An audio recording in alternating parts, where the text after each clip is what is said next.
Bienvenue dans Poker Builder. Aujourd'hui, on parle d'une arme très puissante en post-flop, le check raise. En clair, tu check d'abord, puis tu relances pli après la mise de ton adversaire. On va voir quand le faire en value, quand le faire en bluff, et surtout quand éviter de te piéger. Plan simple. 1. Pourquoi ça marche. 2. Check raise en value. 3. Check raise en bluff. Et je te donne un exemple obligatoire en BB contre BTN sur un flop connecté type 9-10-7. 1. Pourquoi ça marche. Surprendre et mettre de la pression. Le check raise fonctionne pour deux raisons.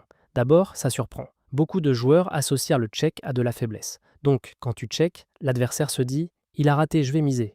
Et quand tu le relances, tu retournes complètement l'histoire. Tu représentes une main solide, parce que tu laisses volontairement l'autre miser avant d'attaquer. Ensuite, ça met de la pression. Relancer au flop, c'est une action forte. Tu fais grossir le pot et tu forces l'adversaire à prendre une décision difficile tout de suite. Folder maintenant, payer et subir d'autres mises, relancer et risquer de s'empaler. Même quand tu es en bluff, cette pression peut suffire à gagner le coup rapidement. Mais attention, pour que ça marche, il faut que ton adversaire soit capable de folder. On y revient. 2. Check raise en value. Main forte sur board qui peut devenir dangereux. Le check raise en value, c'est quand tu as une vraie main forte et que tu veux gagner plus d'argent. Pourquoi ne pas juste miser toi-même ? Parce que parfois, en misant, tu risques soit de faire folder trop vite des mains moyennes, soit de manquer une mise de l'adversaire qui aurait bluffé ou value bet une main moins bonne. Le check raise en value est particulièrement intéressant quand tu as une main forte, mais le board peut devenir dangereux sur les turns et reverse. Tu veux faire payer tout de suite des tirages.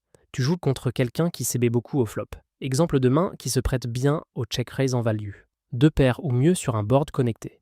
Un brelan sur un board avec beaucoup de tirages. Parfois, une top pair très solide sur un board où beaucoup de cartes turn vont te poser problème.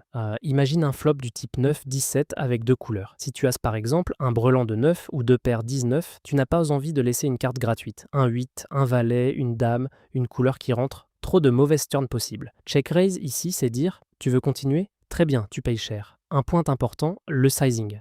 En général, tu vas relancer assez cher pour que les tirages paient un prix. Pas besoin de donner une formule parfaite, mais retiens l'idée. Plus le board est drawy, plus ton check raise en value peut être conséquent.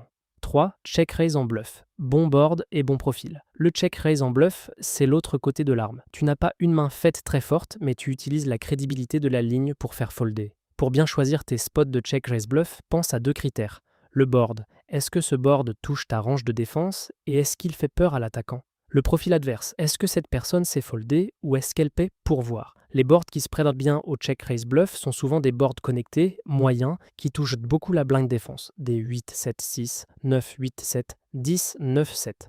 Ce sont des boards où la grosse blinde peut avoir beaucoup de deux paires, de straight, de tirage très fort et même de 7. Le bouton, lui, a certes des mains fortes, mais il a aussi beaucoup de c-bets automatiques. Exemple obligatoire, BB versus BTN sur flop connecté 9-17, spot de check raise bluff, on est en cash game ou en tournoi, peu importe, l'idée reste la même. Pré-flop, le BTN open, la BB défend. Flop, 9-17, un flop très connecté. BB check, BTN c-bet par exemple un tiers ou une demi-pot. Ici, la BB peut check raise en bluff avec de très bons candidats. Des tirages quintes, par exemple 8-6, qui a une quinte par les deux bouts sur 9-17. Des mains avec overcard et backdoors, mais attention, il faut de l'équité. Des combos qui peuvent de continuer si on essaie payé. Tirage quinte, tirage couleur, ou une main avec beaucoup de doutes.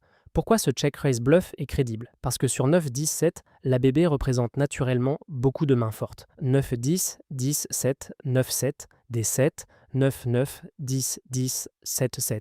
Des straight déjà faites. 8-6. Et le BTN, lui, c-bet souvent trop large, des as-high, des overcards, des petites paires qui n'aiment pas la pression, des mains qui ont raté. Le but de ton check raise bluff ici, c'est double. Faire folder tout de suite une partie de ces c-bets faibles. Et quand tu es payé, tu as souvent de l'équité pour améliorer sur la turn. Tu peux toucher une quinte, une paire plus tirage, parfois un tirage couleur selon les cartes. Mais rappelle-toi, ce spot marche surtout contre un adversaire qui comprend la pression. Si le BTN est du genre à trop payer parce que c'est connecté, tu peux bluffer, ton check raise bluff perd beaucoup de valeur. Les pièges à éviter. Piège numéro 1, check raise par énervement. Tu as défendu la blind, tu rates le flop, vilain mise, et tu te dis « il me marche dessus, je vais lui montrer ». Mauvaise raison. Le check raise doit être un choix stratégique, pas une réaction émotionnelle. Piège numéro 2, check raise contre un joueur très payeur. Si ton adversaire est une calling station, quelqu'un qui déteste folder, ton bluff va trop souvent se faire payer. Contre ce profil, tu privilégies les check raise en value et tu bluffes beaucoup moins.